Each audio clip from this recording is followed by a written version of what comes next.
El silenciamiento génico es el proceso que hace posible la diferenciación celular a lo largo del desarrollo. Durante la reproducción, un gameto femenino y masculino se unen para formar un cigoto diploide, cuyo núcleo inicial es totipotente, siendo posible que origine todos los tipos celulares del organismo adulto. Asimismo, las células primordiales borrarán la memoria de su tiempo en el organismo adulto para generar gametos con la posibilidad de dar lugar a un organismo nuevo. Todos los cambios que ocurren en la expresión génica del desarrollo y que consiguen el establecimiento de más de 200 linajes tipos celulares distintos en un patrón temporoespacial muy preciso, dependen de cambios en cómo se utiliza la información génica, puesto que todas las células poseen exactamente la misma información genética. Las diferencias en el uso de la información genética se consiguen por lo que llamamos mecanismos epigenéticos, los cuales involucran la estructura de la cromatina y proteínas reguladoras de la expresión génica. En esta clase hablaremos primero de epigenética y de los mecanismos moleculares que la hacen posible. En los siguientes videos analizaremos tres grandes procesos de silenciamiento génico que ocurren en el desarrollo. Hay uno que no vamos a ver, que es el silenciamiento de los repetidos del genoma, y vamos a mirar el silenciamiento del cromosoma X en las mujeres, que hace posible que exista la misma cantidad de expresión génica en hombres que tienen un solo cromosoma X y en mujeres que tienen dos cromosomas X por célula. Se conoce como compensación de dosis. El otro mecanismo es el silenciamiento génico diferencial que ocurre en los gametos femeninos y masculinos. Este es un proceso que afecta alrededor de 200 genes que también requieren de una dosis única, es decir, que necesitan ser expresados a partir de un solo de los genomas haploides de los cuales disponemos, el materno o el paterno, y se conoce como impronta genómica. Por último, veremos el silenciamiento remodelador, que involucra los cambios en la cromatina que establecen y mantienen la expresión génica que define la identidad de los diferentes tipos celulares.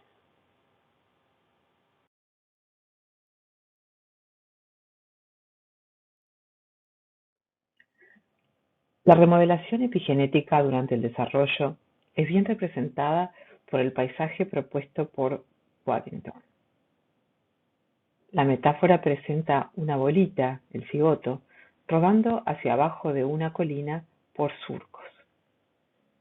A lo largo del camino, la bolita, el cigoto, se enfrenta a alternativas que representan la determinación hacia caminos de diferenciación diferentes, que son además sucesivos, hasta un punto en que la célula quedará entonces quieta, la bolita quedará quieta, y ese punto representa el destino celular, es decir, el tipo celular diferenciado que adquiere finalmente la célula. Conrad Waddington fue el biólogo, paleontólogo, genetista, biólogo y filósofo inglés del siglo XX que fundó la biología de sistemas, la epigenética y la biología del desarrollo comparado.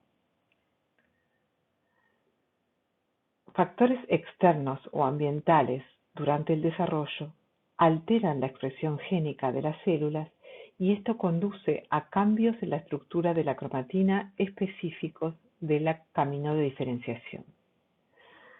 Estos cambios son persistentes y heredables a la progenie celular durante la mitosis.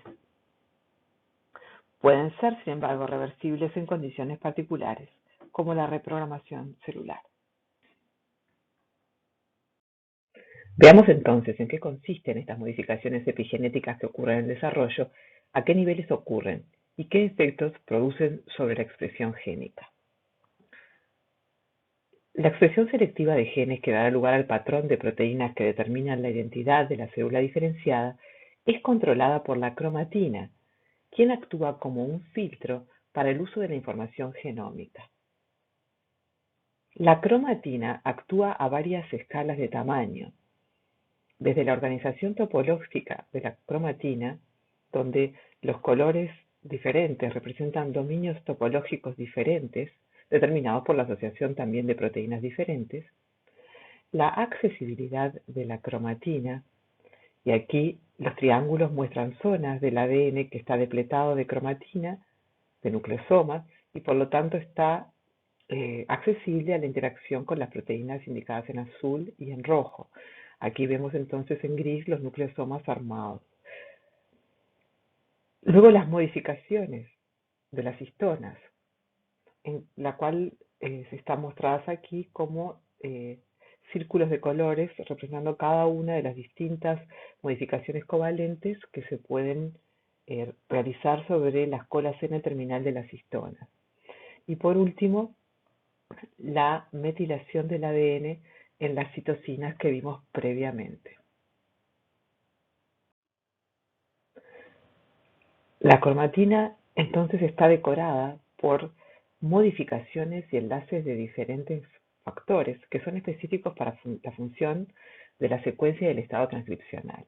En este caso se listan varios de los factores más importantes. En caso de, por ejemplo, H3, H2, H4 representa las histonas específicas modificadas y la modificación se indica por el tipo de residuo, por ejemplo, lisina 4, posición 4 en la proteína, y en este caso, por ejemplo, una metilación o una dimetilación o una trimetilación, o sea que son tres modificaciones distintas sobre la histona H3 en el mismo residuo. Y así como metilación, hay acetilaciones, hay ubiquitinaciones y habrá también fosforilaciones. Además, tenemos proteínas específicas que marcan, como CTCF y coenzima, el límite de dominios topológicos diferentes, actúan como barrera de la expansión del estado cromatínico a nivel de la cromatina. Aquí tenemos también la RNA polimerasa 2, que también su asociación está marcando un estado particular de la cromatina, y aquí la metilación del ADN como cambio químico específico. El tipo de modificaciones, el conjunto de modificaciones que tiene una región del ADN determinará que el gen que se incluye dentro de la región sea activo o reprimido. Y fíjense que sabemos hoy que en los genes activos, los enhancers se encuentran asociados a este tipo de modificaciones indicadas aquí intensamente y a un nivel bajo de metilación del ADN, así como una ausencia de este tipo de modificaciones. Esto pasa un poco distinto para el promotor y para el cuerpo del gen, donde habrá otro tipo de modificaciones que identifican a los genes activos. En las regiones que son aisladores cromatínicos se ven esto que les mostraba previamente. Ahora, cuando un gen está reprimido, fíjense que el tipo de modificaciones de su cromatina son totalmente distintos, desapareciendo todas las marcas cromatínicas activadoras y manteniéndose ahora otro tipo de modificaciones bien distintas que son las que mantienen el estado reprimido de la cromatina. Así aquí hay un incremento mayor de la metilación a todo nivel del gen. Las regiones puramente heterocromatínicas, fíjense que tienen también una intensa densidad de este tipo de modificaciones represoras. Por lo tanto, las modificaciones epigenéticas en el desarrollo ocurren a varios niveles: empaquetamiento de la cromatina, posicionamiento de nucleosomas, modificaciones de histonas y metilación del ADN, y producen distintos efectos sobre la expresión génica, activación y represión de diferentes intensidades. Sabemos entonces en qué diferentes estados epigenéticos puede estar un gen. Sin embargo, ¿cómo es posible que los patrones epigenéticos se modifiquen con el tiempo a lo largo del desarrollo? ¿Cómo es posible que se establezcan perfiles epigenéticos en respuesta a la inducción en un momento determinado del desarrollo, por ejemplo con un morfógeno, y luego se mantenga como una memoria fija en un linaje celular específico? El epigenoma cambia durante el desarrollo en respuesta a las señales inductoras que activan proteínas modificadoras de la cromatina. Diversas proteínas modificadoras alteran el estado cromatínico en respuesta a esa señal. Entre ellas distinguimos enzimas que se llaman escritoras y enzimas que se llaman borradoras. Dentro de las escritoras que modifican a las histonas están las histonas acetiltransferasas y las histonas desacetilasas.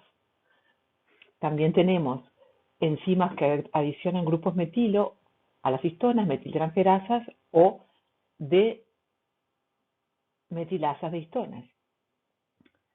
En forma similar, tenemos enzimas escritoras en relación a escribir metilación del ADN, que conocemos como DNA metiltransferasas, y enzimas borradoras de la metilación que conocemos como TET, eso del ADN.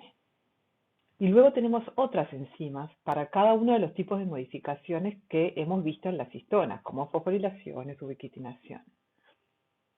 Las modificaciones, una vez que se establecen en virtud de la modificación de la actividad de estas enzimas en respuesta a una señal, se heredan y mantienen a través de las divisiones celulares, incluso cuando la señal iniciadora ya no está presente, garantizando la memoria de la identidad epigenética del linaje celular.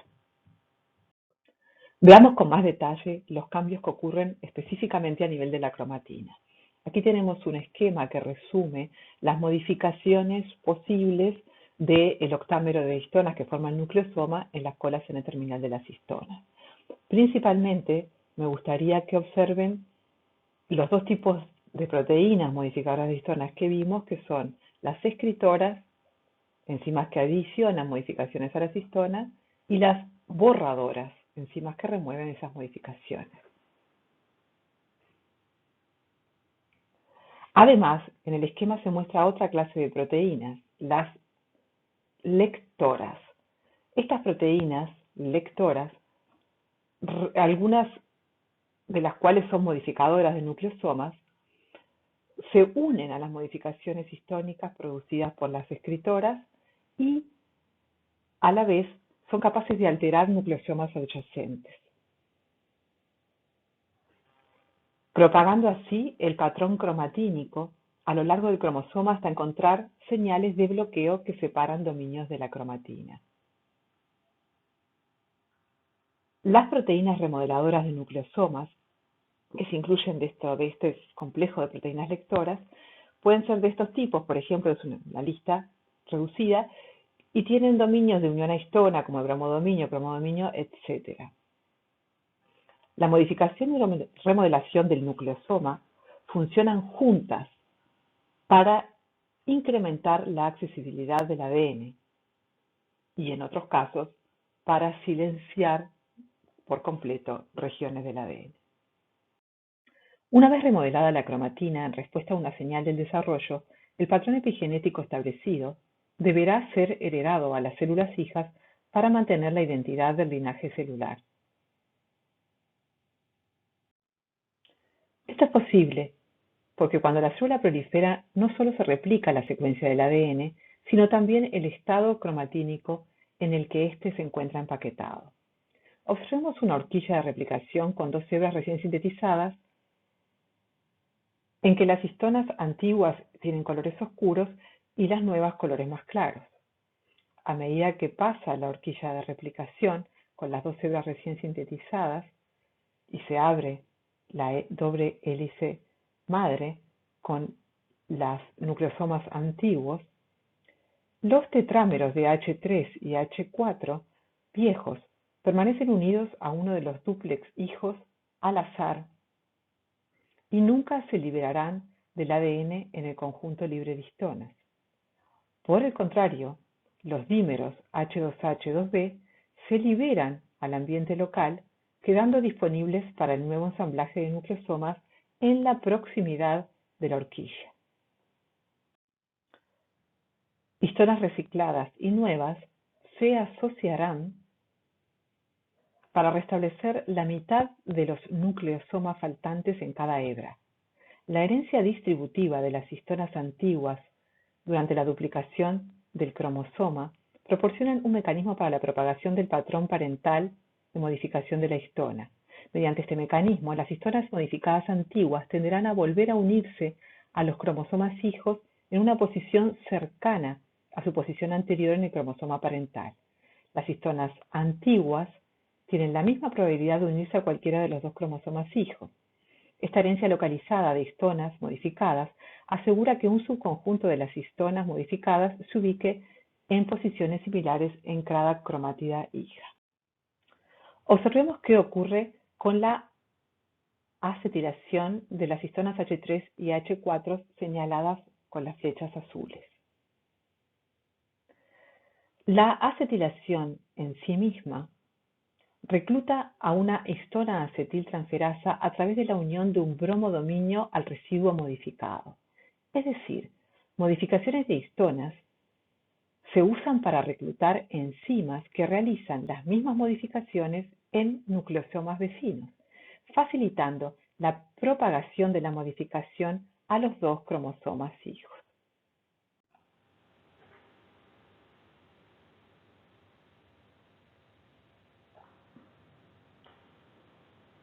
Si bien este es un ejemplo de una modificación activadora, se dieran tanto estructuras cromatínicas activadoras como represoras.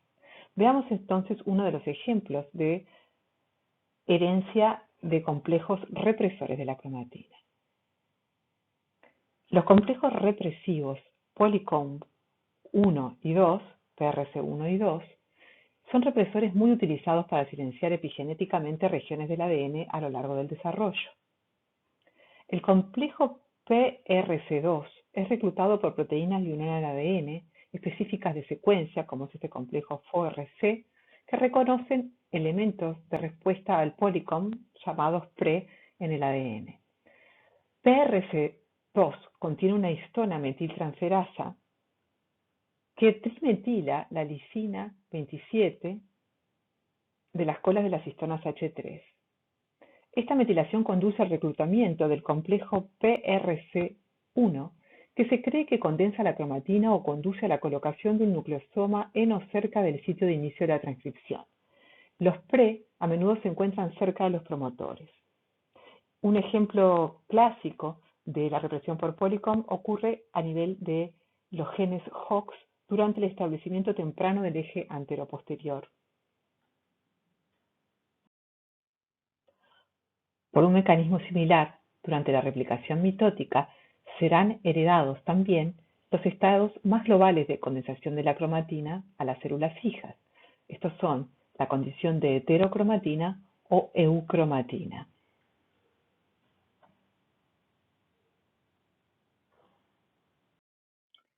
Al igual que los patrones cromatínicos, los patrones de metilación del ADN también se heredan a las células hijas. Las 5-metilcitocinas son generadas a partir de una reacción catalizada por una DNA metiltransferasa a partir de una citosina. Esta modificación es reversible por la acción de las enzimas TET o 10-11 translocation, quienes catalizan la oxidación de la 5-metilcitosina en diversos pasos hasta citosina. Existen dos tipos de DNA metiltransferasas. El tipo 3 puede metilar cualquier citosina en respuesta a una señal adecuada, como una señal del desarrollo, siendo así una remodeladora de la cromatina de novo. Mientras tanto, las DNA metiltransferasas de tipo 1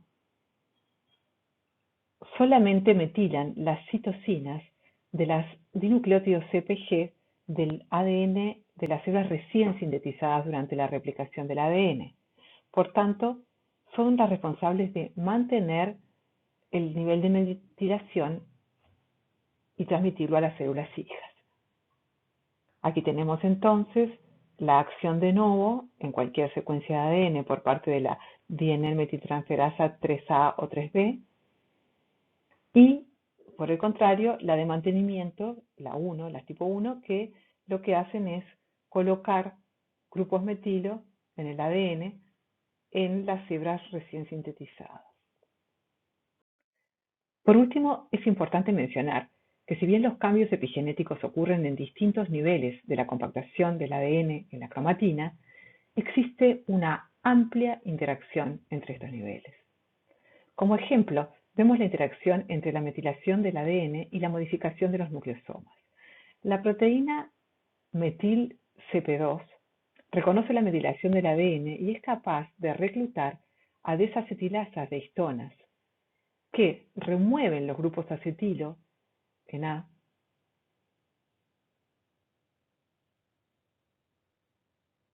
o puede reclutar también a metiltransferasas de histonas que adicionan grupos metilo a las histonas B.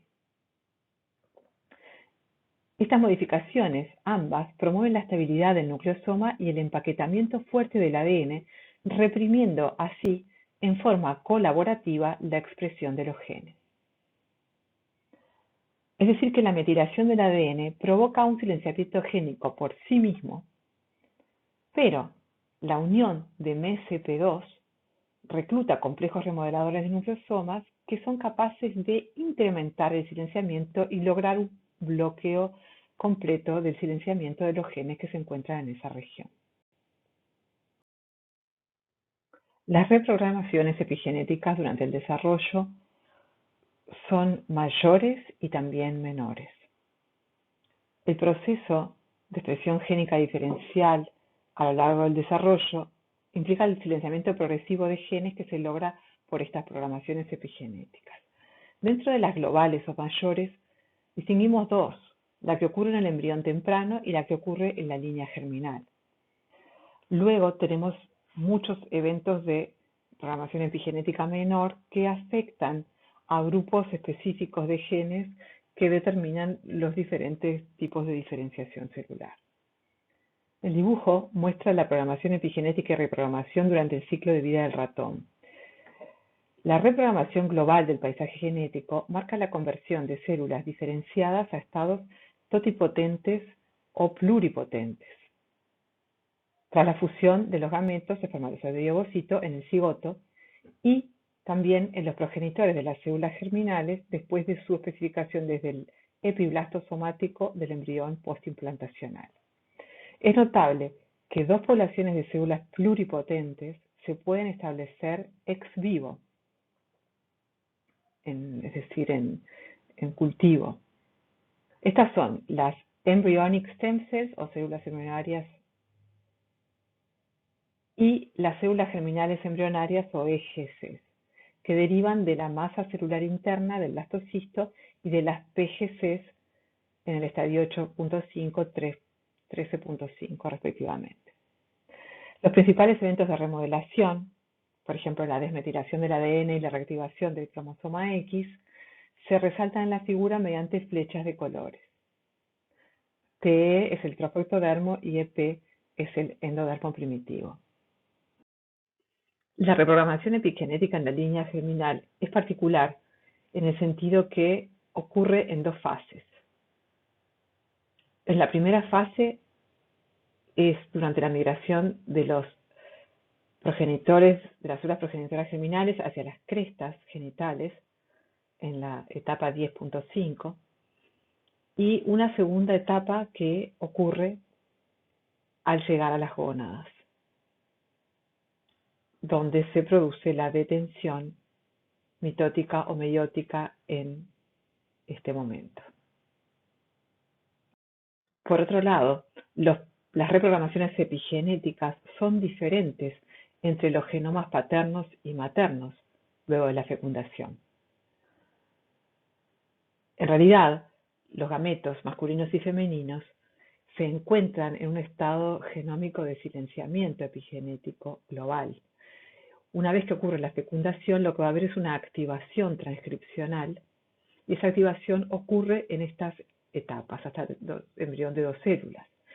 Pero el genoma paterno está mayormente sujeto a una remodelación en la etapa de cigoto, ¿sí?, en la cual se observa la pérdida de asociaciones o modificaciones represivas y la ganancia de modificaciones de histonas y características epigenéticas que son típicas de los genes activos. Por el contrario, en el genoma materno lo que se ve es una pérdida gradual de las modificaciones represivas en las subsiguientes divisiones del clivaje.